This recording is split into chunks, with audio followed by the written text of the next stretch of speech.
Good morning, students.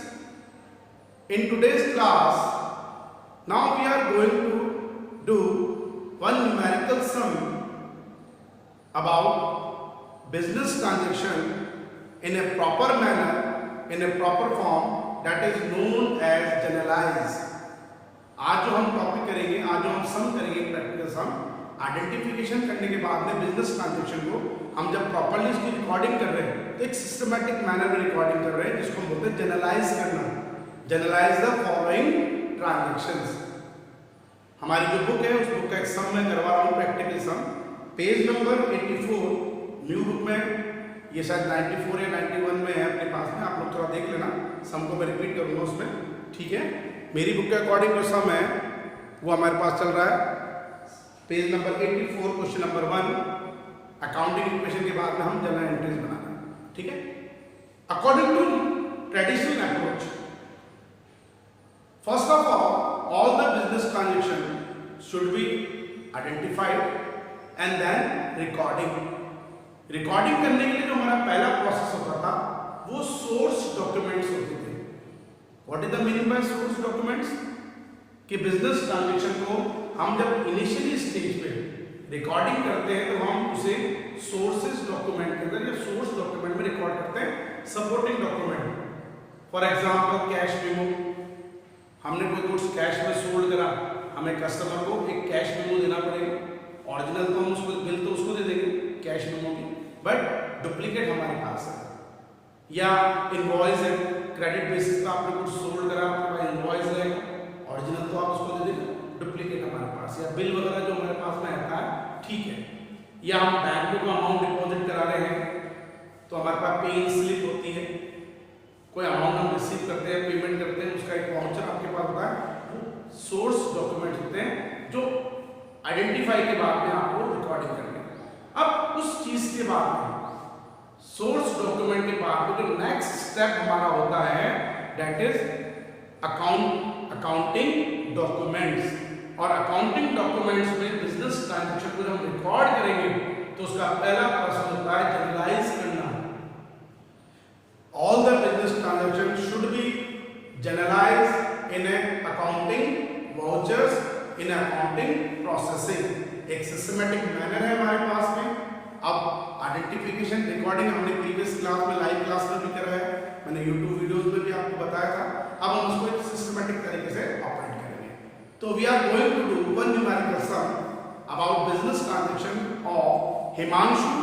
एक proprietor name इस सम में हमारा हिमांशु है, जिसके आप एंट्रीज करके चलेंगे, जनरलाइज करेंगे उसे, लेकिन एक सिस्टमैटिक मैनर है, ओके। अब जब हम सिस्टमैटिक मैनर को फॉलो करते हैं, accounting is a process in which all the business transactions should be recorded in a systematic manner।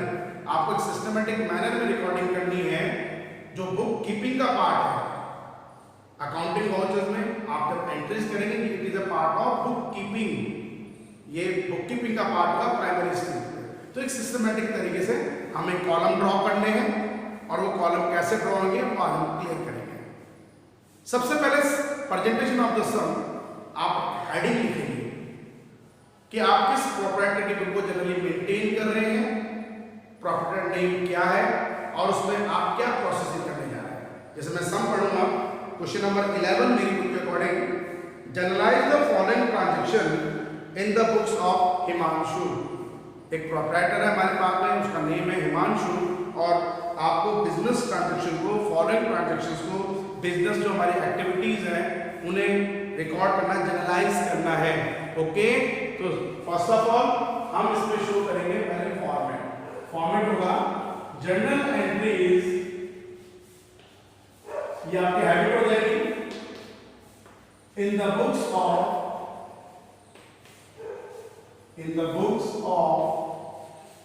Himanshu, okay. Underline presentation के बिहाफ पे, ओके। पहला प्रोसेस अकाउंटिंग डॉक्यूमेंट का है हमारे पास में, that is journal entries. In a journal entry we have 5 column. जब आप जर्नल एंट्रीज बनाएंगे तो जर्नल एंट्री के अंदर हमारे पास में कितने कॉलम होते हैं? 5 कॉलम। और वो 5 कॉलम कौन कौन से होंगे? नंबर 1 डेट कॉलम, नंबर 2 सबसे इंपॉर्टेंट जो कॉलम है particular column, number 3 LF ledger folio, जो प्रोफेशनली तो बहुत यूजफुल होता है बट अभी हमें इतना यूजफुल नहीं माना, वो ब्लैंक चलेगा LF, लेकिन बनाना है। And then according to double entry system every transaction have 2 side and 2 amount, one is a debit amount, other one is a credit amount. तो debit amount and credit amount, तो कितने column draw हो गए हमारे? 5, date, particular, LF, amount debit column, amount credit column. Okay, एक pencil और scale आप रखेंगे क्योंकि फर्स्ट सम से ही हम बिल्कुल एक सिस्टमैटिक मैनर में चल रहे हैं, कोई रफली काम नहीं कर रहे हैं, हमें बिल्कुल सिस्टमैटिक तरीके से करना है। Number 1 column date. अब आप लोग अपनी कॉपी का जो मार्जिन कॉलम होता है, जो हमारी कॉपी में आता है, नोट कॉपी में आपके आता है मार्जिन कॉलम, उसको आप डेट के लिए यूज कर सकते हैं, नो प्रॉब्लम। ये तो कॉपी और छोटी हो जाएगी, डेट। देन पर्टिकुलर कॉलम आपको थोड़ा बड़ा बनाना है क्योंकि इसमें डिटेल आएगी, इसलिए कॉलम बड़ा बनाया जाएगा। डेट, पर्टिकुलर, LF कॉलम एक फॉर्मेलिटी है कि आप लोगों के लिए प्रोफेशनली बहुत यूजफुल कॉलम होगा। LF ledger folio and amount के 2 कॉलम हमें करने हैं, debit amount and credit. Copy को पूरा यूज करेंगे आप लोग, कॉपी को आप पूरा अपने यूज को यूटिलाइज कीजिए 5 कॉलम में, लेकिन पर्टिकुलर कॉलम जनरली हम थोड़ा बड़ा बनाएंगे क्योंकि इसमें डिटेल हमें इसी में शो करनी है, किसको डेबिट करना है, किसको क्रेडिट करना है, एंड देन उसके बाद इसकी समराइजिंग आपको एक चीज और देनी पड़ेगी जो अभी आप क्लियर करेंगे। ठीक है, अब हेडिंग टाइटल हमने शो कर दिया, date, number 2 column particular column,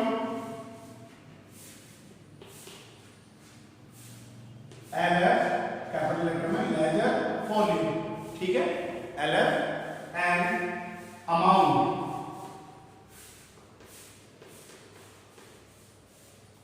dual concept होता है, एवरी ट्रांजेक्शन है 2 side as well as 2 amount, 1 amount is a debit,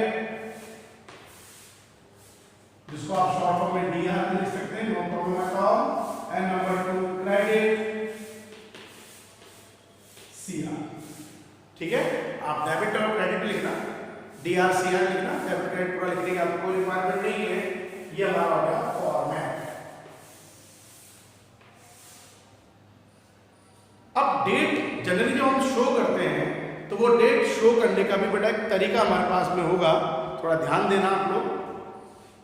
हम अपने डोमेस्टिक लाइफ में या एकेडमिक लाइफ में पहले डेट लिखते हैं, फिर मंथ लिखते हैं, फिर उसके बाद में ईयर लिखते हैं, बट अकाउंटिंग फॉर्मेट में हम पहले ईयर लिखेंगे, फिर मंथ लिखेंगे, फिर डेट लिखेंगे। ओके, तो ये लोग आप लोग ध्यान रखेंगे, ये हमारा कोई डोमेस्टिक वो नहीं चल रही ट्रांजेक्शन, हम एक बिजनेस ट्रांजेक्शन को ऑपरेट कर रहे हैं, तो डेट भी सिस्टमैटिक मैनर में ऑपरेट होनी चाहिए, पहले year, then month and then date. Okay, first year. अब मेरी बुक के अकॉर्डिंग 2014 है और नई बुक में शायद 2017 है, जो भी ईयर है, ईयर को हम बिजनेस ट्रांजेक्शन में जितने भी हमारे बिजनेस में ऑपरेट होंगे एक बार याद रखेंगे। अब एक नॉर्मली चीज जब सब अपन जब करें उससे पहले मैं आपको चीज और एक्सप्लेन कर दूं। सबसे पहली चीज आप लोग एक बात ध्यान रखेंगे कि पर्टिकुलर मंथ हमें जो बुक है हमें गिवन है, NCERT की जो बुक है और कोई किसी ऑथर की बुक होगी, उसमें आप मंथली बेसिस पे बिजनेस ट्रांजैक्शन को ऑपरेट करते हैं, लेकिन हम प्रोफेशनली अगर बात करेंगे तो सोर्स डॉक्यूमेंट के बेस पर cash memo, invoice, bill, pay slip, receipt के बेस पे आपको अपने अकाउंटिंग वाउचर्स बनाने पड़ेंगे, अकाउंटिंग प्रोसेसिंग उस बेस पे करने पड़ेंगे।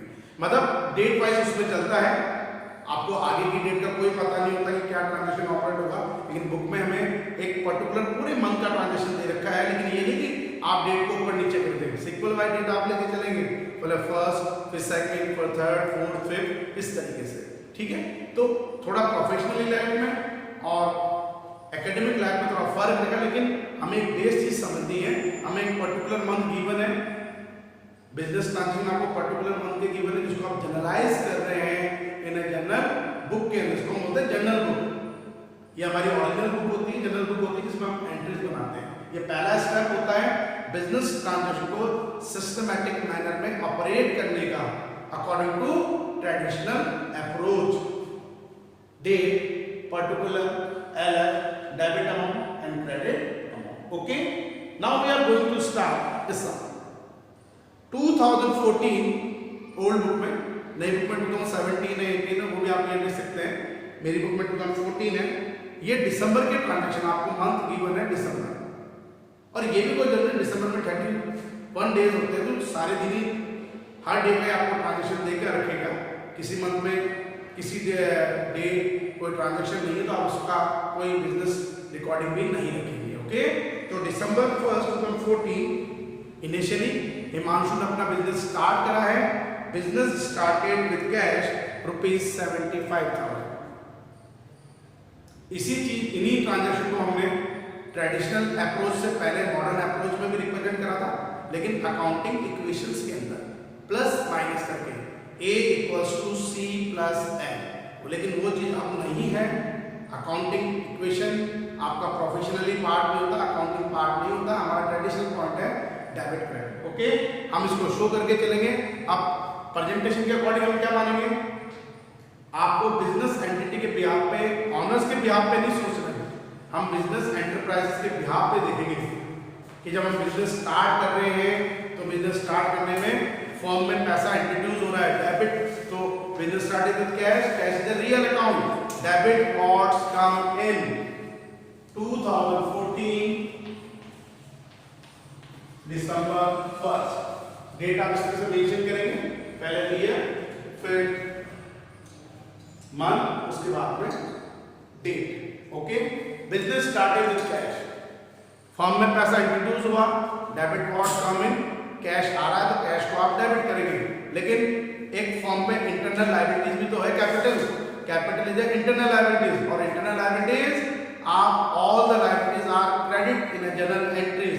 जितनी भी लायबिलिटीज है वो जनरल एंट्री में नॉर्मल वे में हम क्रेडिट करते हैं। तो हमारी पहली एंट्री क्या बन गई, एक सिंपल चीज देखना, अकॉर्डिंग टू ट्रेडिशनल अप्रोच हमें जिस चीज को पहले, जिस अकाउंट को डेबिट करना, पहले आप वो रिकॉर्ड करेंगे बिजनेस ट्रांजैक्शन के अकॉर्डिंग, और जो क्रेडिट है उसके बाद में आपको रिकॉर्ड करना है। डेबिट को आप डेबिट लिख के शो करेंगे, बट क्रेडिट को हम क्रेडिट लिख के शो नहीं करेंगे, जनरल एंट्रीज के अंदर 2 के बाद में शो करेंगे। ये इनिशियली आपको ध्यान रखना, उसके बाद में आपकी हैबिट हो जाएगी। तो फर्स्ट एंट्री कैश अकाउंट, अब डेबिट डीआर से आप शो करेंगे, जो एंड में होना चाहिए आपके, बीच में स्पेस है कोई बात नहीं, कैश अकाउंट डेबिट 2। अब 2 जो है सेकंड लाइन में थोड़ा सा स्पेस लेंगे, आप इसके नीचे उसको लिख कॉपी करेंगे, कैश के बाद में थोड़ा सा शिफ्ट कीजिए इसको, 2 कैपिटल, कैपिटल का C बना होना चाहिए, कैपिटल अकाउंट। ओके, तो एंट्री क्या हुई हमारी, first entry business start with cash, एक सिस्टमैटिक मैनर में आइडेंटिफाई करने के बाद जब हम इसको प्रॉपर्ली रिकॉर्ड कर रहे हैं तो cash account debit to capital account. अब जितना अमाउंट हमारा, दो अमाउंट इतना आपको कंफ्यूज नहीं करेगा, क्योंकि हमें एक चीज पता है, LHS = RHS, जितना अमाउंट डेबिट साइड को रिप्रेजेंट करेगा उतना ही अमाउंट हमारा क्रेडिट साइड को भी रिप्रेजेंट करेगा। तो business started with cash ₹75,000, 75 okay, 75 debit side में भी, सेकंड लाइन में 75 क्रेडिट। अब एक नई चीज आपको और देखने को मिलेगी बेटा, समराइजिंग करना किसी भी बिजनेस ट्रांजैक्शन को, जिसे हम अकाउंटिंग लैंग्वेज में बोलेंगे narration, NARRATION, narration. What is the meaning bye narration, ठीक है ना, what is the meaning bye narration. Narration एक समराइजिंग होती है, आपको केवल एक समराइजिंग करना पड़ेगा किसी भी बिजनेस ट्रांजैक्शन का, that is known as narration. तो बिजनेस ट्रांजैक्शन आप शो करेंगे, लेकिन नरेशन आप शो करेंगे बीइंग वर्ड से, बीइंग या फॉर से, being business start, being business started. Okay, अब एक एंट्री कंप्लीट होने के बाद में एक लाइन का स्पेस और एक लाइन भी आप ड्रॉ करेंगे अगर चाहते हैं तो, लेकिन एक लाइन का स्पेस तो, लेकिन ये पूरी लाइन नहीं जाएगी अमाउंट कॉलम में, क्योंकि अमाउंट का टोटल होगा इनमें, इस वजह से। ठीक है, नेक्स्ट दिसंबर 2, 3, 4, 5, 6 कोई भी बिजनेस ट्रांजैक्शन ऑपरेट ही नहीं हुआ है उसके बाद में December 7, okay, December 7 purchase goods for cash, हमने कैश में गुड्स परचेज करा, डेबिट वर्ड्स का मीन गुड्स आ रहा है, रियल एज वेल नॉमिनल, इसको आप डेबिट करेंगे परचेज गुड्स को, लेकिन गुड्स वर्ड यूज नहीं करेंगे क्योंकि परचेज का मतलब गुड्स परचेज करना ही होता है। एंड इसके अगेंस्ट हमने पेमेंट करा है cash, credit card goes out, cash गया, तो हमारी एंट्री हुई परचेज को डेबिट करनी है और कैश को क्रेडिट करना है, तो एंट्री बन गई परचेजेस अकाउंट डेबिट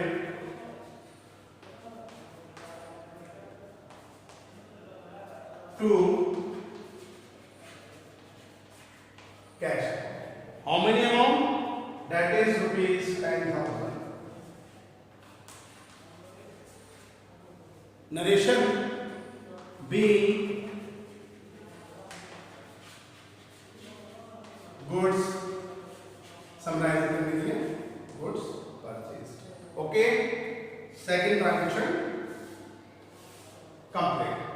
आज का एक लास्ट ट्रांजैक्शन अपन और ले रहे हैं इसमें, sold goods to Swati December 9, okay. Swati को गुड्स सोल्ड करा, इसमें हमें कस्टमर नेम गिवन है, it is a credit transaction, तो कस्टमर नेम हमें एंट्री के अंदर भी शो करना रिकॉर्डिंग में। तो goods sold to Swati, sold goods to Swati, Swati is a receiver, Swati debit and credit card goes out to sales account. How many amount? That is rupees 5,000। तो ये प्रोसेस आपको बड़ा यूजली फॉलो करना पड़ेगा, कंटिन्यू हमें लेके ऐसे ही चलना है, ठीक है। अब नेक्स्ट क्लास में उसको मैं कंटिन्यू करूंगा क्योंकि टोटल होगा उसके बाद में, तो आज की क्लास यहीं ओवर करेंगे। लाइव क्लास में इसको हम और अच्छी तरह क्लियर करके चलेंगे, तो आज क्लास यहीं ओवर करते हैं। Thank you and have a nice day.